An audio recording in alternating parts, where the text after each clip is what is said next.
Allahi wa barakatuh. Alhamdulillahi rabbil alamin. Salatu wassalamu ala asyrafil anbiya'i wal mursalin wa ala alihi wa ashabihi ajma'in wa ba'd. Bapak-bapak, ibu-ibu hadirin sekalian yang berbahagia, alhamdulillah kembali kita panjatkan rasa puji syukur kehadiran Allah Subhanahu wa taala karena pada subuh ini alhamdulillah dibukakannya hati kita, diringankannya langkah kita sehingga kita mampu melaksanakan salat subuh secara berjamaah, duduk i'tikaf di masjid ini. Mudah-mudahan seluruh amal ibadah diterima oleh Allah Subhanahu wa taala. Dengan sebab ini semua keturunan kita, anak-anak kita menjadi anak yang soleh dan soleha. Karena sebelum kita masuk kepada tema, ulun sampaikan sedikit. Karena kalimat anak di dalam Al-Quran itu ada 3 macam. Yang pertama, di dalam Al-Quran ada kalimat anak itu sebagai zinatul haya. Zinatul haya itu sebagai perhiasan hidup.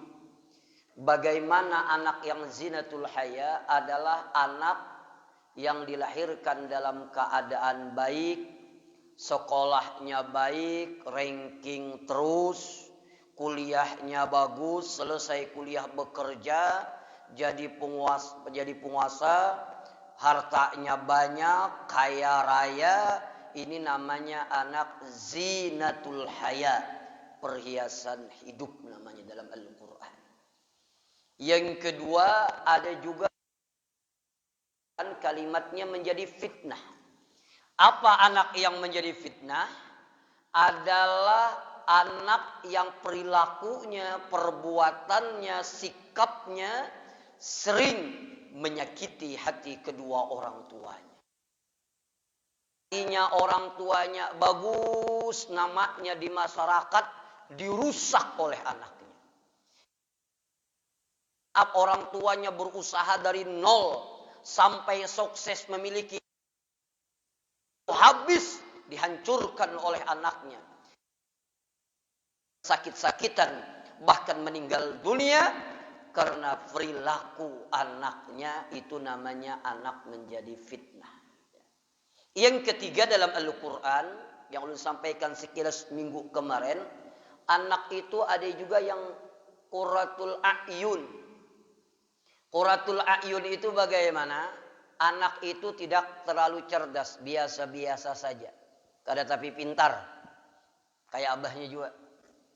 Ya, dan tapi pintar kada.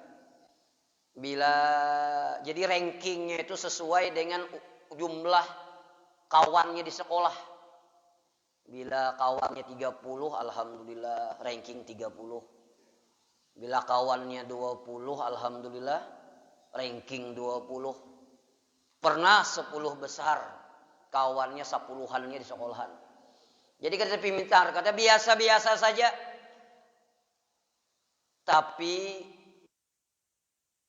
waktu sembahyang kada di salat sendiri. Kadang-kadang sampai waktu sembahyang kada disuruh mengambil sejadah baudu, tulah kalanggar berjamaah. Kadang kalau kita terlambat salat, dia yang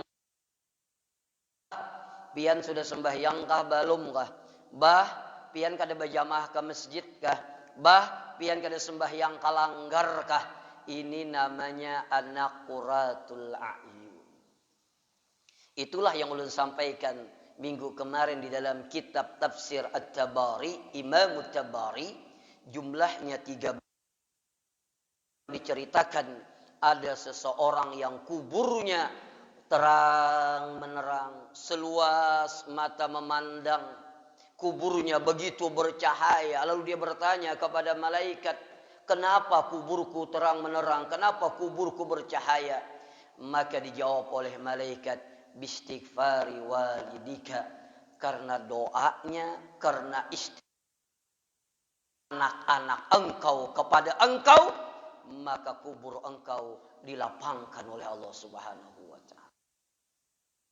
Aja nih, misal hari ini pian duduk di sini nilainya 8. Ulun nilainya 8, ibu-ibu nilainya 8. Maka orang tua kita akan mendapatkan nilai 8 tanpa mengurangi nilai ibadah anaknya. Kenapa?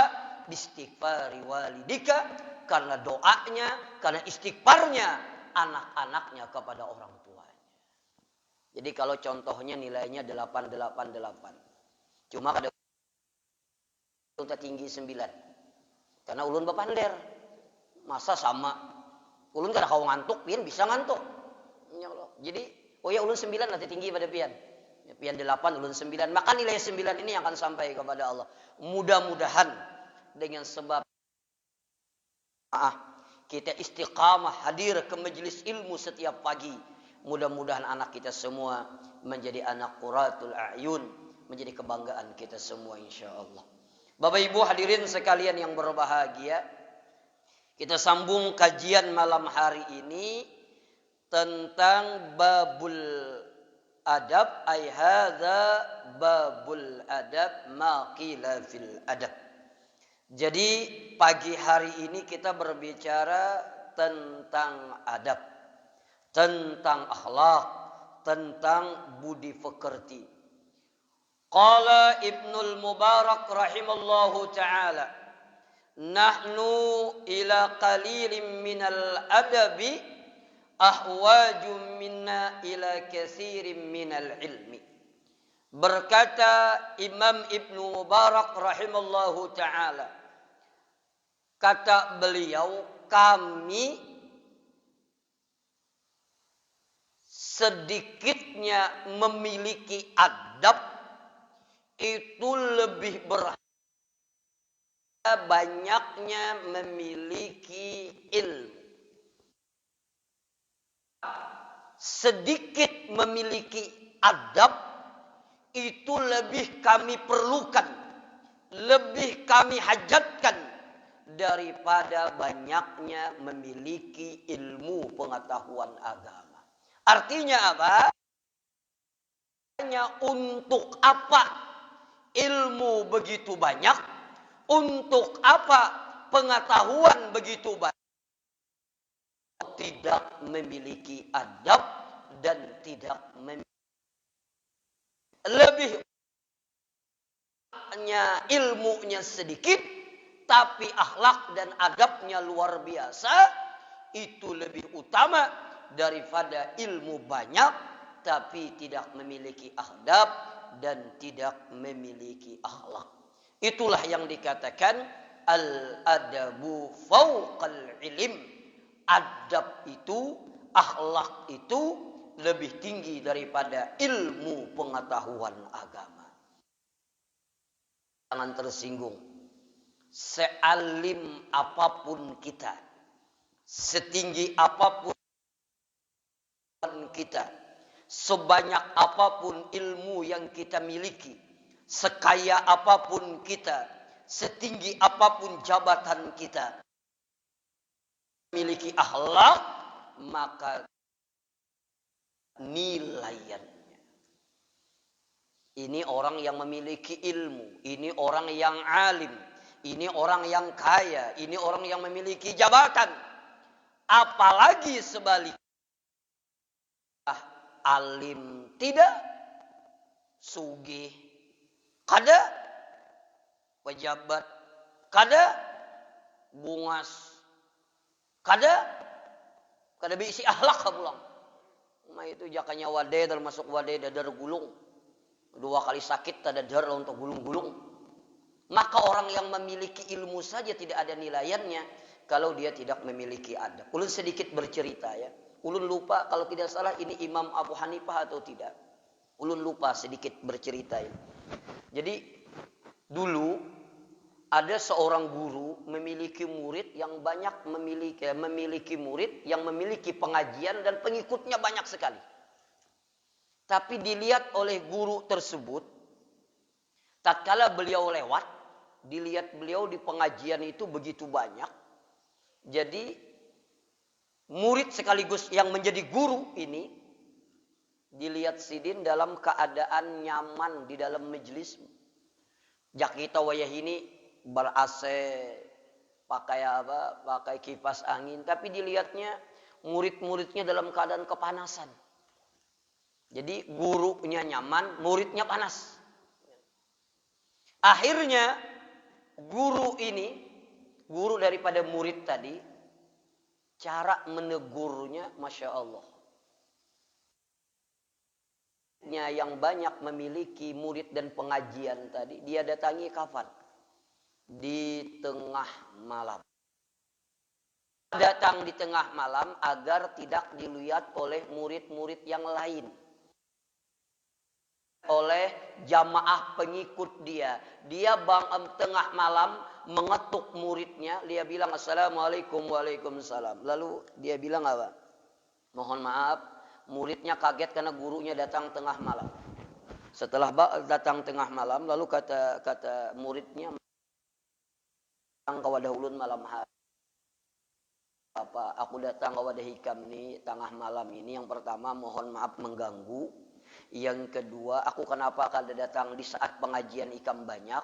Takutan kena ikam tersinggung, takutan murid ikam kena menganggap ilmuku lebih tinggi daripada ilmu ikam, dan takutan kena aku dianggap melecehkan ikam. Ini bahasa ulun saja. Akhirnya apa? Ujar guru, aku menagur ikam tengah malam ini sekira kada kalihatan orang. Kalau aku di majelis angkat tangan, interupsi, menegur ikam. Pertama, kalau minda aku rasa harap daripada ikam. Yang kedua, takutan dianggap kena aku melecehkan ikam. Maka aku menagur tengah malam ini satu aja. Kulihat ikam waktu aku lewat di pengajian ikam. Aku lihat murid ikam dalam keadaan kepanasan. Engkau dalam keadaan nyaman.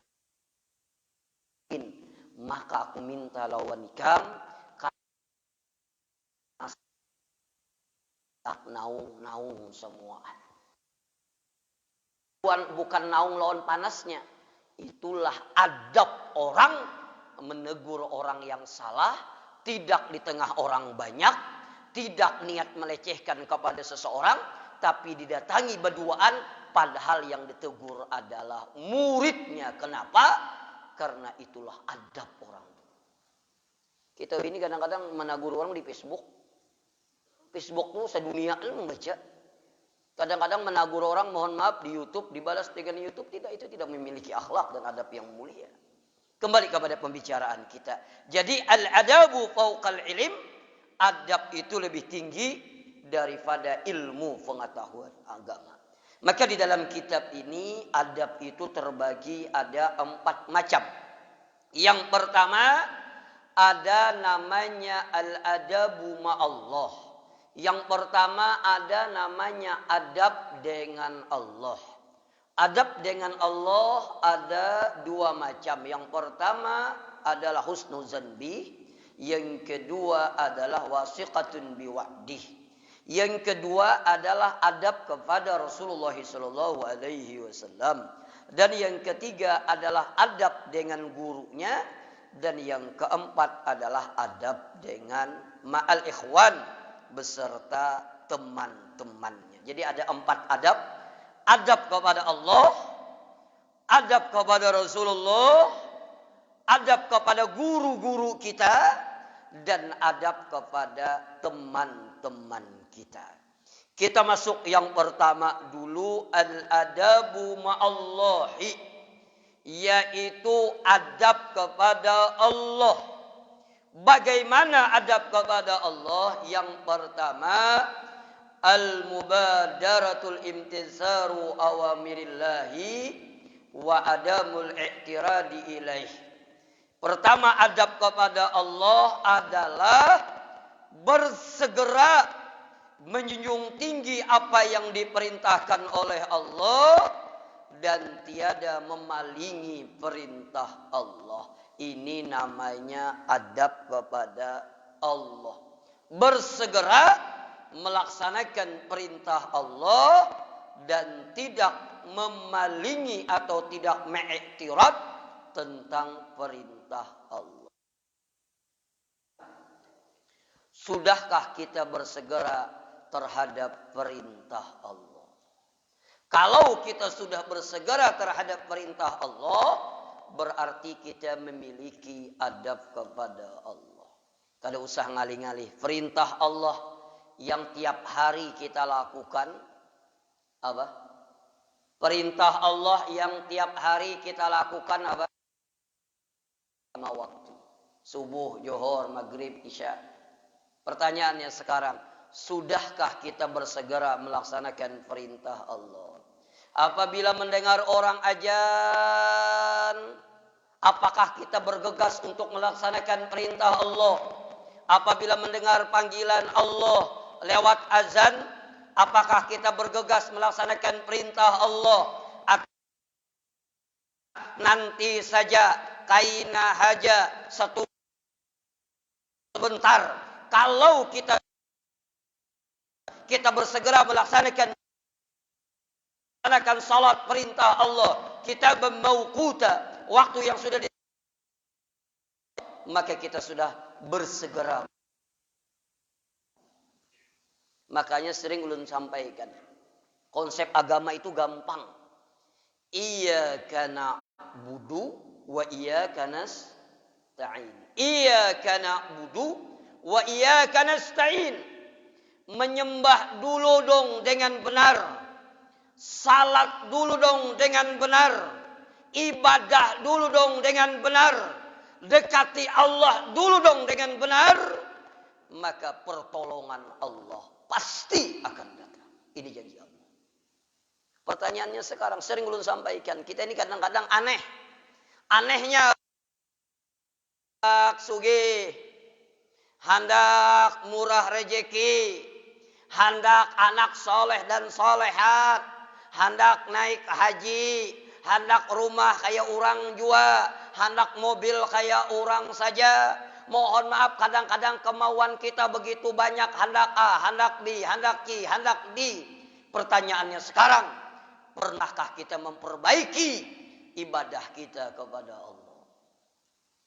Jadi kalau kita melaksanakan adab kepada Allah, bersegera melaksanakan apa yang diperintahkan oleh Allah, tidak berleha-leha, tidak berlambat-lambat, apa saja yang diperintahkan oleh Allah, kita bersegera melaksanakannya, maka insya Allah keperluan kita, hajat kita, apa saja yang kita inginkan akan diselesaikan oleh Allah Subhanahu wa taala.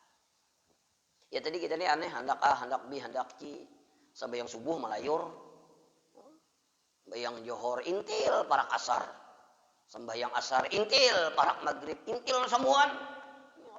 Senuhan pulang bilang ada mai ingat sembahyang kayak di kampung maling tuh. Apat sembahyang Allahu Akbar, sembahyang Allahu Akbar. Ini namanya tidak mubadarah. Makanya di dalam kitab Al-Kabair yurfa'u anhu daikul ash. Orang yang benar-benar mendekatkan dirinya kepada Allah. Saya ulang. Orang yang benar-benar mendekatkan dirinya kepada Allah, yurfa'u anhu daikul ash, akan diangkat oleh Allah daripada kesusahan hidup di dunia. Siapa yang janji? Rasulullah. Dan Rasulullah tidak akan berkata kecuali wahyunya Allah Subhanahu wa taala. Saya ulang.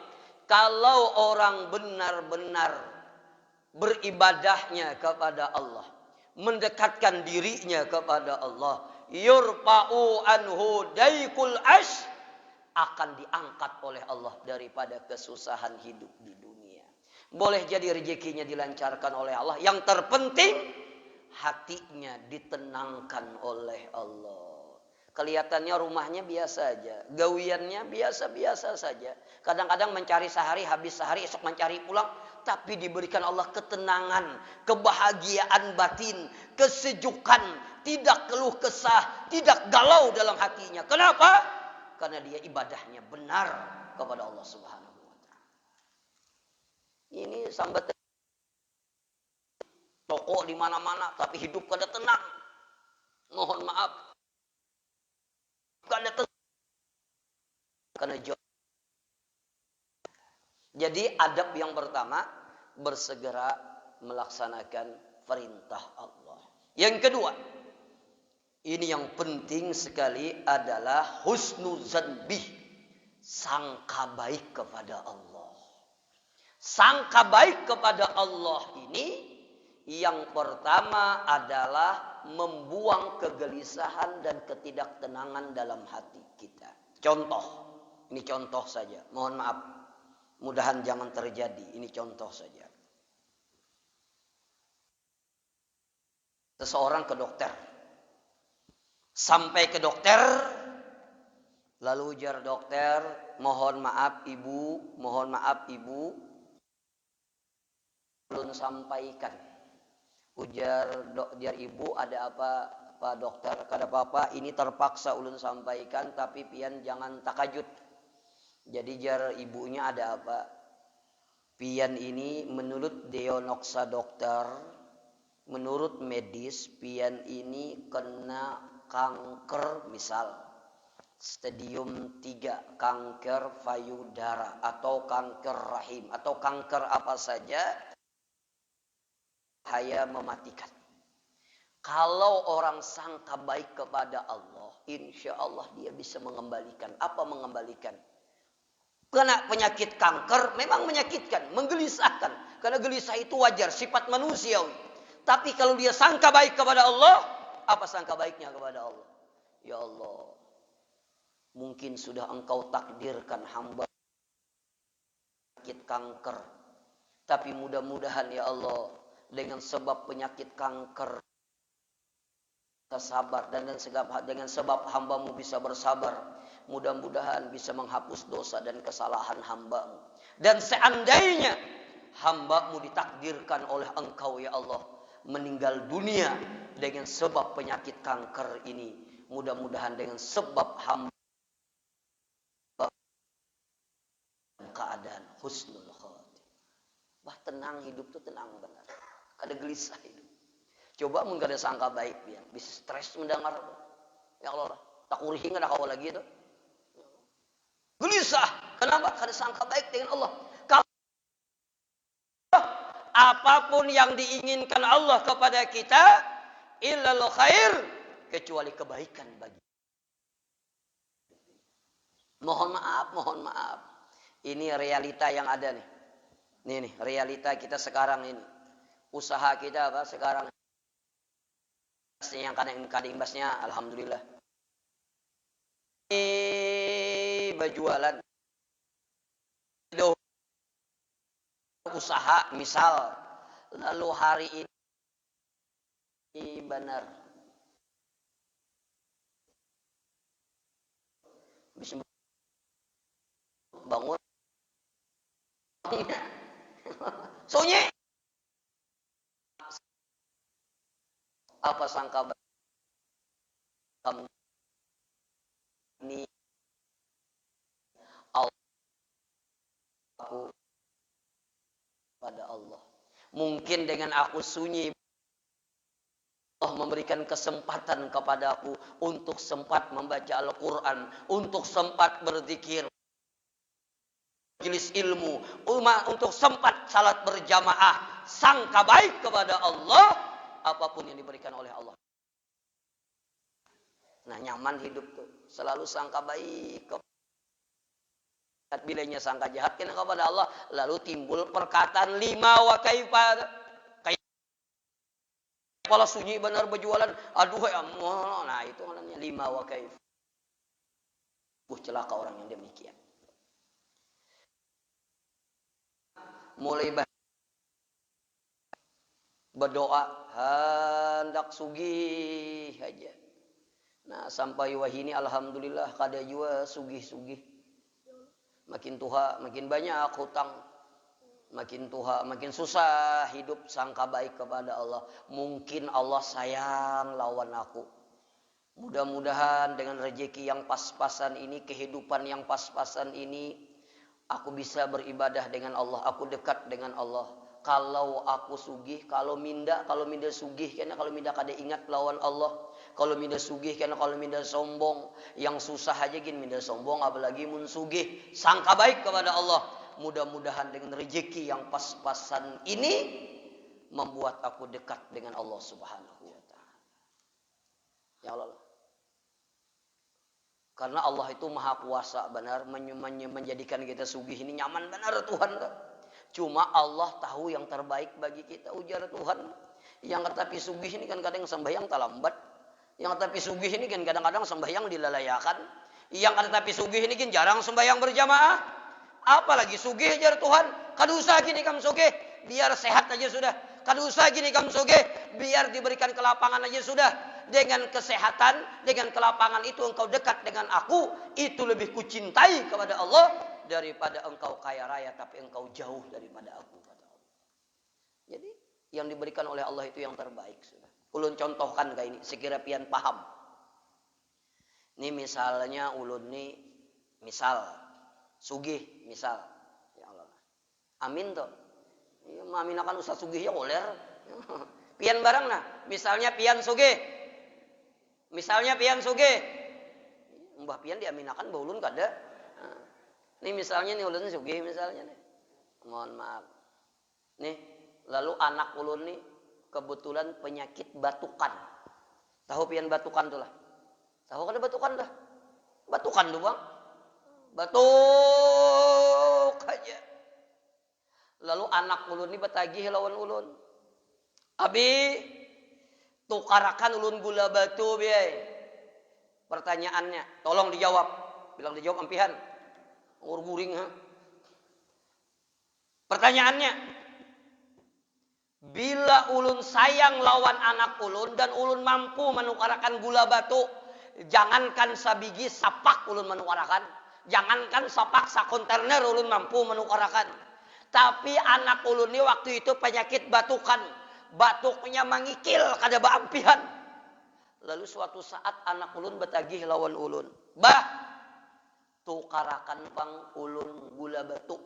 Kira-kira kalau ulun sayang lawan anak ulun tukarakan kah kada kah?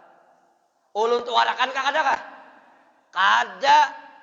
Secara jahir ulun kejam lawan anak ulun ni. Menukarakan gula batu sebiji aja kada mau. Tapi pada hakikatnya ulun sayang lawan anak ulun ini. Kalau ulun tukarakan gula batu, ulun takut batuknya menjadi-jadi, bahkan masuk rumah sakit gara-gara ditukarakan gula batu, bahkan meninggal dunia gara-gara ditukarakan gula batu. Begitulah Allah kepada kita. Kalau hari ini pian berdoa, hendak sugih kada jua sugih-sugih Allah sayang lawan kita. Jur Tuhan kada usah gini kamu sugih. Itu aja gini cukup aja sudah. Karena aku lihat yang kata sugih ini jarang sembahyang subuh berjamaah. Nggak tapi sugih ini jarang hadir ke majelis talim, apalagi mun sugih, apalagi mun sibuk. Kada usah gini kamu sugih. Sehat aja gini sudah. Diberikan Allah mana yang terbaik bagi kita. Ujar Tuhan ini kamu kada usah gini sugih. Yang kata sugih ini gini sombong. Miskin aja sombong. Apalagi sugih. Kada usah gini kamu sugih. Cukup aja rezeki ikam kah itu. Cukup aja penghasilan ikam kah itu. Tapi ikam kuberikan kesehatan. Mudah-mudahan dengan kamu sehat, engkau dekat dengan aku. Dan apa yang diberikan oleh Allah, itulah yang terbaik bagi kita. Ngarannya sangka baik kepada Allah. Jangan mengeluh. Umai Tuhan nih. Nah berbunyi dah. Sampai naik dulu lah. Terus kah kah? Sedikit lagi lah. Jangan ini ulun takut nih. Jangan mengeluh kayak ini. Maka aja itu mendatangkan rezeki. Aku mulai dari dia memalakan sembahyang duha tuh. Kan doanya in kana arzaqana fis sama'i fa'anzilhu. Kalau rezekiku di langit diturunkan, wa in kana fil ardi fa akhrijhu. Kalau ini di bumi dikeluarkan, kalau ini jauh diparakakan, kalau ini sedikit dibanyakan. Bah, ini mun kabul pian. Iya amdah. Ya, ini doa ini luar biasa nih doa sembahyang duha nih. Apa kalau ini di langit diturunkan, kalau ini di bumi dikeluarkan. Wa in kana ba'idan faqaribu, kalau inya jauh diparakakan, kalau inya sedikit dibanyakan, kalau inya sulit dimudahkan. Maka ajar sembahyang duha ini minta murahkan rezeki. Maka membaca surah Waqiah mendatangkan rezeki. Sudah juga Waqiah sudah diamalkan setiap malam. Sembahyang duha sudah juga digawi. Amalan ya Fatah, ya Rajak, ya Alim, ya Basit, ya Wahab dibaca juga. Salawat pulus dibaca juga. Cuma kada juga sugih-sugih Ampihin aku sembahyang 2 nih. Bukan begitu. Itu adalah motivasi agar kita beribadah, tapi bukan tujuan itu. Tujuan kita adalah sesuatu yang diridai oleh Allah. Ikhtiar sembahyang duha, ikhtiar mohon maaf membaca surah Waqiah, itu adalah bagian daripada ikhtiar. Tapi ternyata Allah berikan kita rezeki seperti ini saja, yakinlah bersangka baik kepada Allah, itulah rezeki yang diridai. Saya urusan. Rezeki itu kan ada 3 macam, penutup sudah.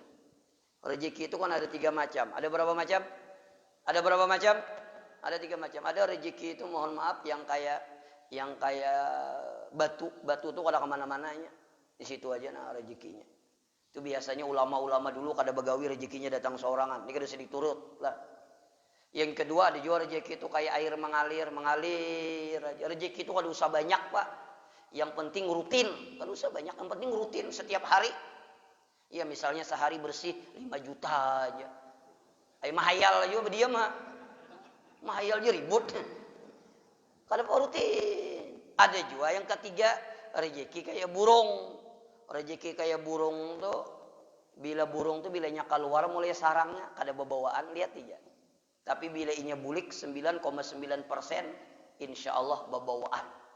Nah rezeki burung ini percis kayak rezeki ustaz. Bila tulak kemana-mana lincar mah ada bebawaan. Tapi kalau bulik insya Allah bebawaan. Khusus pengajian ibu-ibu biasanya bebawaan hibak. Di sepeda motor tuh napa-napa kan digantungi sidin. Yang ibu juga. Ada bebawaan pengrajin kada. Nah, ibu-ibu ulun soal dulu baik lagi pakai kendaraan Kawasaki itu nah. Kawasaki. Nah, pakai kendaraan Kawasaki itu ulun ingat waktu itu tuh ceramah 3 kali ke 4 kali kah? Karena kita orang Banjar ini bila membaca manakib pasti ada piduduk. Ya digantungi ibu-ibu piduduk loh. Hibak di kendaraan ini. Manyatang jang alih no. Hibak ya Allah lah. Sekalinya antara Pilau ke Pinus tuh ada jembatan tuh. Babayu lu naik ke atas.